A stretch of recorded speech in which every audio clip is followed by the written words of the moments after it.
ઓમ શ્રી ગણેશાય નમઃ. જય શ્રી કૃષ્ણ મિત્રો.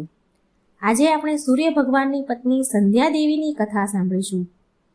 સંધ્યાદેવી દેવલોકના શિલ્પકાર વિશ્વકર્માના પુત્રી હતા.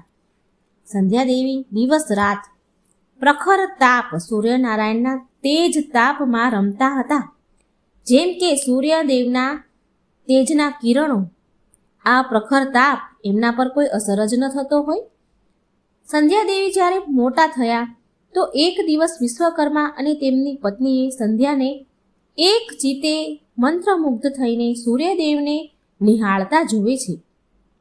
આ જોઈ વિશ્વકર્મા તેમની પત્નીને કહે છે કે દેવી, એવું લાગી રહ્યું છે કે આપણી દીકરી સંધ્યા સૂર્ય પર મોહિત થઈ ગઈ છે. તમે જોઈ રહ્યા છો ને, કેટલા મંત્રમુગ્ધ થઈને, કેટલા એક ચિત્તે પ્રસન્ન થઈને સૂર્યદેવને એ નિહાળી રહી છે. વિશ્વકર્માના પત્ની પણ બોલ્યા, હા હા સ્વામી, મને પણ એવું જ લાગી રહ્યું છે કે સૂર્ય ભગવાનની સુંદરતા પ્રતિ સંધ્યાનું આકર્ષણ તેની ઉંમર સાથે વધતું જ ગયું. એકવાર વિશ્વકર્મા સંધ્યાને હાથી ઉપર બેસાડીને તેની સાથે શેર કરવા માટે નીકળ્યા હતા, ફરવા નીકળ્યા. એ સમયે પણ સંધ્યા સૂર્યદેવને તાકીને જોઈ રહ્યા હતા. વિશ્વકર્માએ કહ્યું, બેટા, હવે તું તારી ઉંમર થઈ ગઈ છે, તું નાની નથી રહી. એવું વિચારું છું કે જલ્દીથી તારા લગ્ન કરાવી દઉં.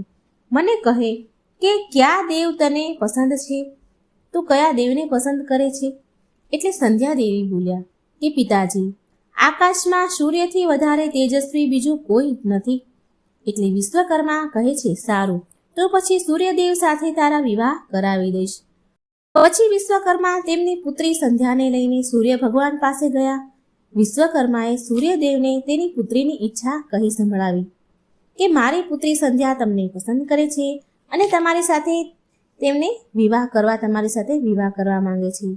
સૂર્યદેવ વિશ્વકર્માજીનો પ્રસ્તાવ સહર્ષ સ્વીકાર કરી લે છે અને સૂર્યદેવ બોલ્યા કે તમારી પુત્રી મારી સાથે વિવાહ કરવા ઈચ્છે તો છે, એ તો મારા માટે સૌભાગ્યની વાત છે, પણ તમે તમારી પુત્રીને પૂછી લો કે એ મારો તાપ સહન કરી શકશે કે નહીં.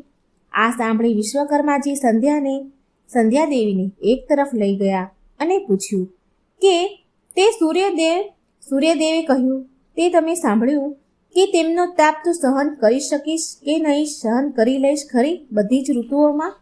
સંધ્યા બોલી. સંધ્યાદેવી કહે છે, હા પિતાજી, હું એમનો તાપ સહન કરી લઈશ. સંધ્યાએ બહુ વિશ્વાસ સાથે કહ્યું. થોડા દિવસો પછી સંધ્યાના વિવાહ સૂર્યદેવ સાથે વિશ્વકર્માએ કરાવી દીધા. સૂર્યદેવ અને સંધ્યાના વિવાહ થયા. સૂર્યદેવ સાથે તેમના સૂર્યલોક પર સંધ્યાને લઈને ચાલ્યા ગયા. સૂર્યદેવ પતિ સાથે સંધ્યાદેવીના દિવસો ખૂબ સુખપૂર્વક વીતી રહ્યા હતા. થોડા સમય પછી તેમને ત્યાં એક પુત્રનો જન્મ થયો. એમનું નામ હતું મનુ. અનેક ઋષિ મુનિઓ તે બાળકોને આશીર્વાદ આપવા આવ્યા. એટલે ઋષિ મુનિઓએ ભવિષ્યવાણી કરી કે આ બાળક જ્ઞાનીઓમાં જ્ઞાની થશે અને એમનો આશીર્વાદ સાચો પડ્યો. જ્યારે મનુ મોટા થયા એટલે તેમને શિક્ષા આપવા માટે મૂક્યા. મનુ શિક્ષા ગ્રહણ કરવા લાગ્યા. સૂર્યદેવ અને સંધ્યાદેવી એમના પુત્ર પર ખૂબ જ તેને ગર્વ થયો. તે બહુ પ્રેમથી એમના પુત્રનું લાલન પાલન કરતા હતા. અચાનક એક દિવસ ગ્રીષ્મ ઋતુમાં સૂર્યના કિરણો બહુ જ પ્રખર થઈ ગયા, ખૂબ તેજ થઈ ગયા. સૂર્યદેવનું તેજ એમની ચરમસીમામાં પહોંચી ગયું. સંધ્યા દેવીની તો ચામડી બળવા લાગી. સંધ્યા દેવીથી સૂર્યનારાયણનું તેજ સહન નહોતું થઈ શકતું. સૂર્યદેવે જ્યારે સંધ્યાને તેની પાસે બોલાવ્યા તો સંધ્યા દેવી એની આંખો બંધ કરી આંખો ઉપર હાથ રાખીને તેમની પાસે પહોંચ્યા. કારણ કે સૂર્યના પ્રખર કિરણો સામે એ જોઈ નતા શકતા, એમનાથી સહન નહોતો થઈ રહ્યું, માટે તે આંખે હાથ રાખી અને એમની પાસે આવ્યા. સૂર્યદેવ બોલ્યા કે મારી તરફ જુઓ સંધ્યા, તમે તમારી આંખો કેમ ઢાંકી છે? આંખો ખોલો અને મારી સામે જુઓ, હું તમારો પતિ છું. આ સાંભળી સંધ્યાદેવી બોલ્યા કે સ્વામી, તમારા તાપથી મારી આંખો ખુલી નથી રહી, તમારું તેજ બહુ પ્રખર છે. એટલે સૂર્યદેવ બોલ્યા કે સંધ્યા, તમે મને તમારાથી દૂર કરી રહ્યા છો. વિવાહ પહેલા મેં તમને પૂછ્યું હતું ને કે શું તમે મારો તાપ સહન કરી શકશો? જ્યારે તમે હા પાડી ત્યારે જ મેં વિવાહની સંમતિ આપી હતી.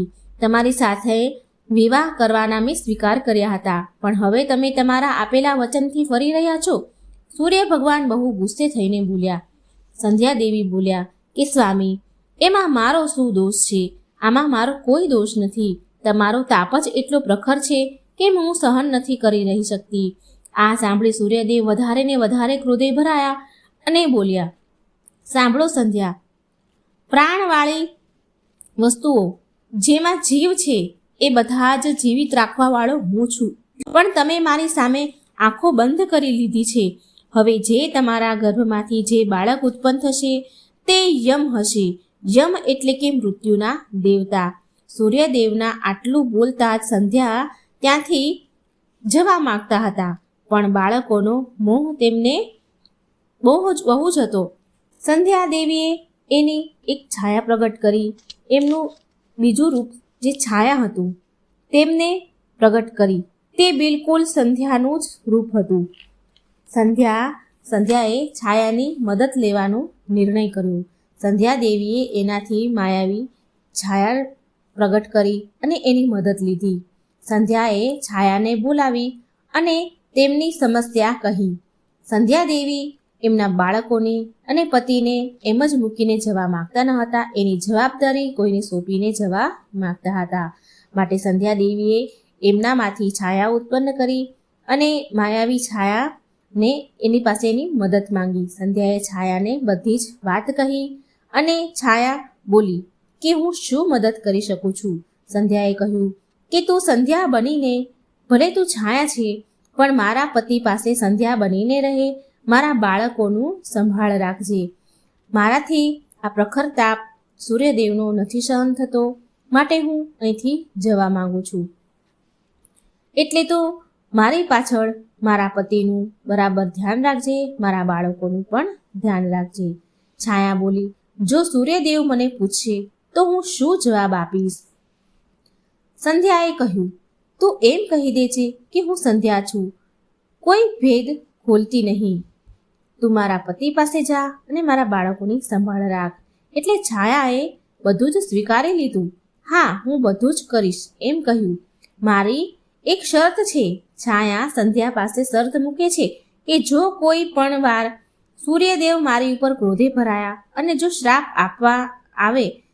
આપે તો હું બધો જ ભેદ ખોલી દઈશ. સંધ્યાએ આ શરત સ્વીકારી અને કહ્યું, ઠીક છે, સારું, હવે તું મારા પતિને અને બાળકોને સાચવજે અને એમને ખૂબ પ્રેમ આપજે અને મારી જે જવાબદારી છે એ બધી તું ઉપાડી લેજે, પણ કોઈને ખબર ન પડવી જોઈએ કે તું છાયા છે. છાયા દેવી બોલ્યા કે ઠીક છે, સારું, તમે મને બહુ જ કઠિન કાર્ય સોંપ્યું છે, પણ હું પૂરેપૂરો પ્રયત્ન કરીશ હું નિભાવવાનું. આમ બોલીને છાયા ત્યાંથી ચાલી ગઈ સૂર્યદેવ પાસે. છાયાના ગયા પછી સંધ્યા દેવી વિચાર કરવા લાગ્યા કે હું પિયરમાં જાઉં. મા અને પિતા મને જોઈને બહુ પ્રસન્ન થશે. હું થોડો સમય ત્યાં જ રહીશ, પણ પિતાજી મને એમ કહેશે કે સ્ત્રીની શોભા તો તેના પતિના જ ઘરમાં હોય. આમ બોલશે તો આમ વિચાર કરતા કરતા સંધ્યા દેવી ચાલ્યા જાય છે. સંધ્યા દેવી વિચાર કરે છે કે જો પિતાજી મને પાછા પતિના ઘરે જવાનું કહેશે તો હું જંગલમાં રહેવા ચાલી જઈશ. આમ વિચારતા વિચારતા એમના પિયર આવી ગયા. ત્યાં સંધ્યા દેવીના ખૂબ જ આદર સત્કાર વિશ્વકર્માજીએ કર્યા અને કહ્યું, આવ દીકરી, બધું કુશળ મંગળ તો છે ને? એટલે સંધ્યા દેવી બોલ્યા, ના પિતાજી, તમે સાચું જ કહ્યું હતું કે ગ્રીષ્મ ઋતુમાં હું સૂર્યદેવનો તાપ સહન નથી કરી શકી, માટે હું અહીં આવી છું. સંધ્યા થોડા દિવસ પિયરમાં સુખેથી રહ્યા. સંધ્યા દેવી એક દિવસ વિશ્વકર્માએ કહ્યું, સંધ્યા, તારા અહીં આવવાથી મને ઘણો આનંદ તો થયો છે, પરંતુ વિવાહ થયા પછી સ્ત્રી પિયરમાં જ શોભે. સ્ત્રીને પિયરમાં જ રહેવું જોઈએ. સંધ્યા થોડો સમય પિયરમાં સુખેથી રહ્યા, પણ એક દિવસ વિશ્વકર્માજીએ કહ્યું કે સંધ્યા, તારા અહીં આવવાથી મને ઘણો આનંદ થયો છે, પરંતુ વિવાહ પછી સ્ત્રી પિયરમાં શોભે નહીં. સ્ત્રીનું પિયરમાં રહેવું શોભા નથી દેતું. વધારે સમય પિયરમાં ન રહેવું જોઈએ. હવે તું તારા પતિના ઘરે જા, ફરી ક્યારેક અમને મળવા આવજે. તું મને બહુ વહાલી છો, પણ પતિનું ઘર જ સ્ત્રીનું ઘર હોય છે, માટે તું તારા પતિ પાસે જા. સંધ્યા તો મનમાં ને મનમાં વિચાર કરતા જ હતા અને બોલ્યા કે આ બધું તો મેં વિચારીને જ રાખ્યું છે કે એક રાત્રે ચૂપચાપ હું પિતાજીનું ઘર છોડીને જંગલમાં ચાલી જઈશ. સંધ્યા વિચાર કરવા લાગી કે હું સૂર્યદેવ સામે તો નહીં જઈ શકું, હું એમનો તાપ સહન નહીં કરી શકું. હું ઘોડી બની જાઉં અને આ રૂપમાં કોઈ મને ઓળખી નહીં શકે અને હું ત્યાં તપ કરીશ અને સૂર્યદેવના તાપને ઓછો કરવાનો પ્રયત્ન કરીશ. ઘોડાનું રૂપ ધારણ કરી સંધ્યા જંગલમાં તપસ્યા કરવા લાગી. સૂર્યદેવના નામની એ તપ કરવા લાગ્યા. આ બાજુ સૂર્યના તાપને ઓછો કરવા માટે છાયાએ સંધ્યાની જગ્યા લઈ લીધી. છાયા હતી એટલે એ સૂર્યદેવનો તાપ સહન કરી શકતી હતી. સૂર્યદેવને તો આ બધી જાણ હતી નહીં, તો છાયાને સંધ્યા જ સમજતા હતા. સૂર્યદેવ બોલ્યા કે તમે પાછા આવી ગયા. જ્યારે સંધ્યાએ છાયાને સૂર્યદેવ પાસે મોકલ્યા ત્યારે સૂર્યદેવ કહે છે કે તમે પાછા આવી ગયા મારી પાસે, કારણ કે એ સમયે તો એ ગુસ્સામાં હતા. હવે સંધ્યાની જગ્યાએ છાયા બોલી કે મને ક્ષમા કરી દો સ્વામી, મેં મારી દુર્બળતા પર વિજય મેળવી લીધો છે. છાયા ગળગળા અવાજમાં બોલી. સૂર્યદેવ બોલ્યા કે હું તો ક્યારનો તમને માફ કરી ચૂક્યો છું, હવે બાળકોને સંભાળો અને ઘરની જવાબદારી સંભાળો. છાયાએ કક્ષમાં બંને બાળકો ઉપર નજર નાખી અને ધરતી અને ઘરની જવાબદારી સંભાળી.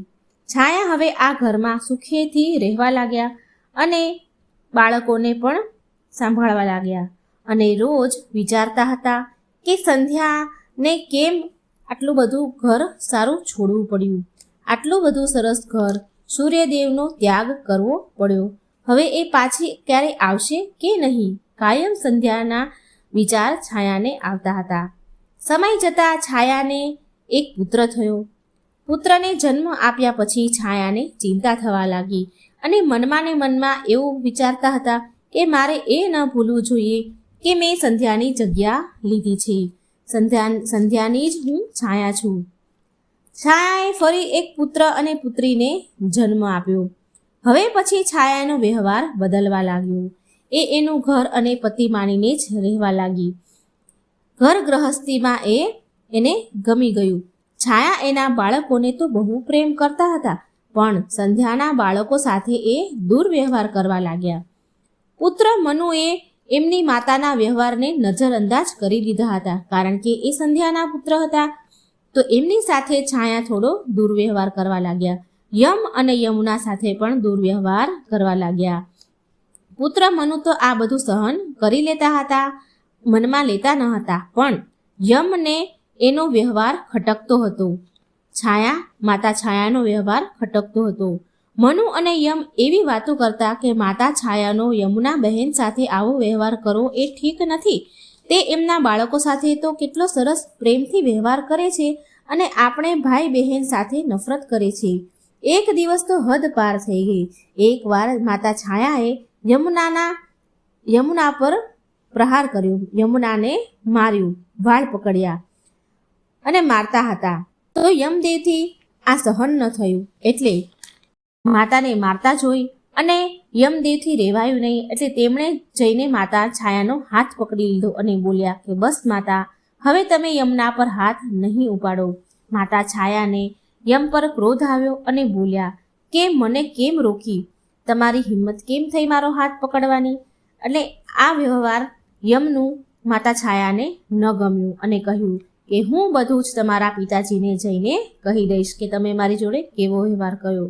પણ મા છાયા તો બહુ ક્રોધમાં હતા, લાલચોળ હતા, પણ સૂર્યદેવ પાસે જઈને કહી ન શક્યા, કારણ કે જો એ કહેવા જાય તો એમનો ભેદ ખુલી જાય. પણ યમ અને યમુનાજીએ સૂર્યદેવને જઈને બધું જ કહી દીધું. એમનો આ દુર્વ્યવહાર પણ એમણે બધું જ સૂર્યદેવને કહી દીધું કે આ સ્ત્રી અમારી માતા નથી. પુત્ર માતાથી વિમુખ થઈ શકે, પણ માતાની મમતા ક્યારેય ઓછી નથી થતી. યમુના અને યમે સૂર્યદેવને બધી જ હકીકત કહી સંભળાવી. સૂર્યદેવે બધું જ સાંભળ્યું અને કહ્યું બધું ઠીક થઈ જશે, તમે ડરો નહીં.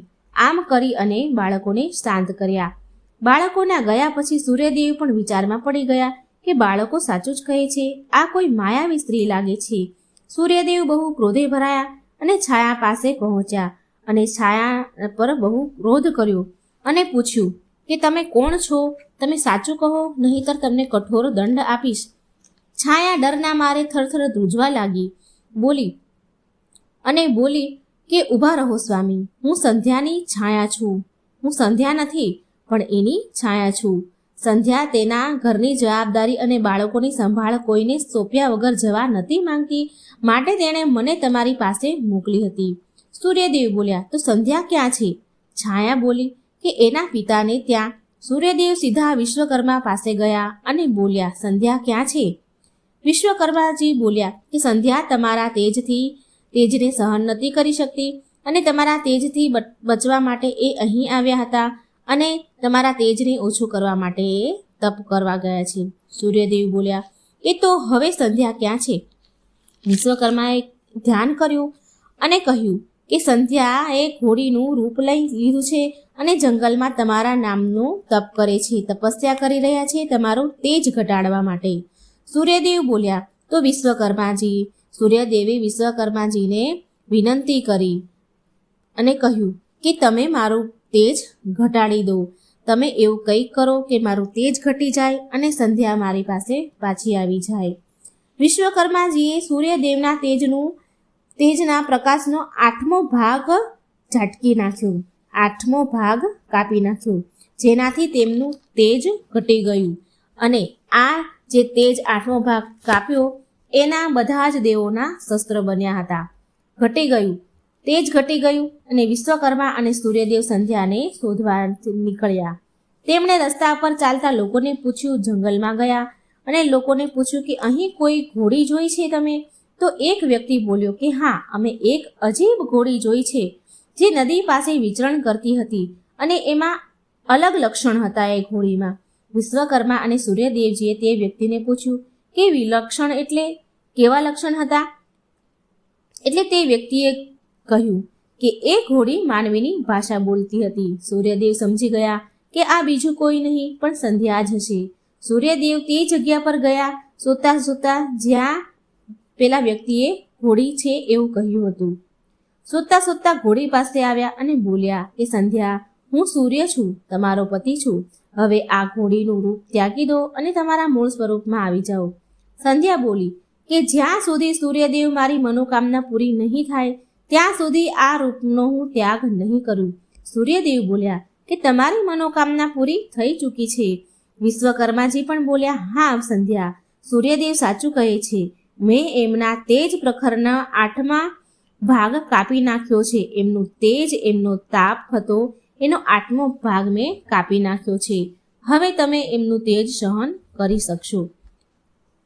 આમ સંધ્યાએ પિતાની વાત સાંભળી અને તેમના ઘોડીના રૂપનો ત્યાગ કરી અને તેમના વાસ્તવિક સ્વરૂપમાં આવી ગયા. સંધ્યા હર્ષ અને આનંદથી તેના પતિને ભેટી પડ્યા અને ધ્રુસકે સંધ્યા દેવી રડવા લાગ્યા. પછી સંધ્યા દેવી સૂર્યદેવના ચરણો પડ્યા, પગે લાગ્યા અને પૂછ્યું કે આપણા બાળકો તો કુશળ મંગળ છે ને? સૂર્યદેવ બોલ્યા, હા, બંને બાળકો કુશળ મંગળ છે. અને સૂર્યદેવ હસીને બોલ્યા કે મનુ, યમ અને યમુનાને ફરી માં મળી જશે. સંધ્યા દેવી બોલે છે કે હું હવે ક્યારેય મારા ઘરનો ત્યાગ કરીને ફરી હું નહીં જાઉં ક્યાંય. તમે છાયાને ક્ષમા કરી દેજો સ્વામી અને તેને આપણી સાથે જ રહેવાની અનુમતિ આપો. સૂર્યદેવ પણ છાયાને ક્ષમા કરે છે અને સાથે રહેવાની અનુમતિ આપે છે. સૂર્યદેવ અને સંધ્યાનું મિલન જોઈને વિશ્વકર્માએ પણ આશીર્વાદ આપ્યા કે સદાય સુખી અને શાંતિથી રહો. સૂર્યદેવ અને સંધ્યા સૂર્યલોકમાં પહોંચ્યા અને છાયા અને બાળકો સાથે આનંદપૂર્વક રહેવા લાગ્યા. તો મિત્રો, આ હતી સૂર્યદેવ અને સંધ્યા દેવીની વાર્તા, છાયા દેવીની વાર્તા. જો મિત્રો મારી આ વાર્તા સારી લાગે તો મારી ચેનલને લાઈક, સબસ્ક્રાઈબ અને શેર જરૂર કરજો. જય શ્રી કૃષ્ણ, રાધે રાધે, થેન્ક યુ.